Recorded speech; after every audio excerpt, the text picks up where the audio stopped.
Pada bulan ketiga, setelah orang Israel keluar dari tanah Mesir, mereka tiba di padang gurun Sinai pada hari itu juga. Setelah mereka berangkat dari Rafidim, tibalah mereka di padang gurun Sinai, lalu mereka berkemah di padang gurun. Orang Israel berkemah di sana di depan gunung itu. Lalu naiklah Musa menghadap Allah, dan Tuhan berseru dari gunung itu kepadanya. Beginilah kau katakan kepada keturunan Yakub, dan kau beritakan kepada orang Israel. Kamu sendiri telah melihat apa yang kulakukan kepada orang Mesir, dan bagaimana aku telah mendukung kamu di atas sayap Raja Wali, dan membawa kamu kepadaku. Jadi sekarang, jika kamu sungguh-sungguh mendengarkan firman-Ku dan berpegang pada perjanjian-Ku, maka kamu akan menjadi harta kesayangan-Ku sendiri dari antara segala bangsa, sebab Akulah yang empunya seluruh bumi.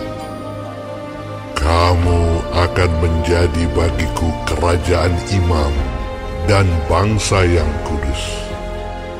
Inilah semuanya firman yang harus kau katakan kepada orang Israel.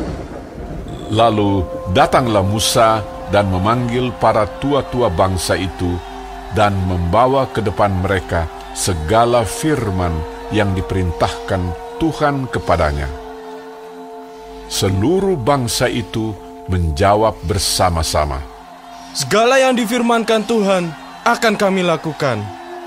Lalu Musa pun menyampaikan jawab bangsa itu kepada Tuhan. Berfirmanlah Tuhan kepada Musa, "Sesungguhnya Aku akan datang kepadamu dalam awan yang tebal, dengan maksud supaya dapat didengar oleh bangsa itu apabila aku berbicara dengan engkau, dan juga supaya mereka senantiasa percaya kepadamu." Lalu Musa memberitahukan perkataan bangsa itu kepada Tuhan. Berfirmanlah Tuhan kepada Musa, "Pergilah kepada bangsa itu, suruhlah mereka menguduskan diri pada hari ini dan besok, dan mereka harus mencuci pakaiannya. Menjelang hari ketiga, mereka harus bersiap, sebab pada hari ketiga, Tuhan akan turun di depan mata seluruh bangsa itu di Gunung Sinai. Sebab itu haruslah engkau memasang batas bagi bangsa itu berkeliling sambil berkata, jagalah baik-baik. Jangan kamu mendaki gunung itu atau kena kepada kakinya. Sebab siapapun yang kena kepada gunung itu, pastilah ia dihukum mati. Tangan seorang pun tidak boleh merabanya. Sebab pastilah ia dilempari dengan batu atau dipanahi sampai mati. Baik binatang, baik manusia, ia tidak akan dibiarkan hidup. Hanya apabila sangkakala berbunyi panjang, barulah mereka boleh mendaki gunung itu. Lalu turunlah Musa dari gunung mendapatkan bangsa itu. Disuruhnyalah bangsa itu menguduskan diri, dan mereka pun mencuci pakaiannya. Maka kata Musa kepada bangsa itu, bersiaplah menjelang hari yang ketiga, dan janganlah kamu bersetubuh dengan perempuan. Dan terjadilah pada hari ketiga, pada waktu terbit fajar, ada guruh dan kilat dan awan padat di atas gunung, dan bunyi sangkakala yang sangat keras, sehingga gemetarlah seluruh bangsa yang ada di perkemahan.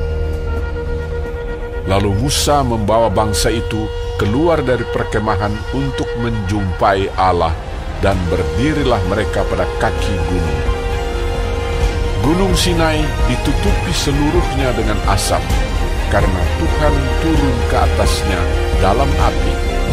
Asapnya membubung seperti asap dari dapur, dan seluruh gunung itu gemetar sangat. Bunyi sangkakala kian lama, kian keras. Berbicaralah Musa, lalu Allah menjawabnya dalam guruh.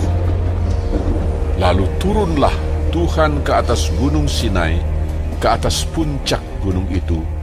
Maka Tuhan memanggil Musa ke puncak gunung itu, dan naiklah Musa ke atas.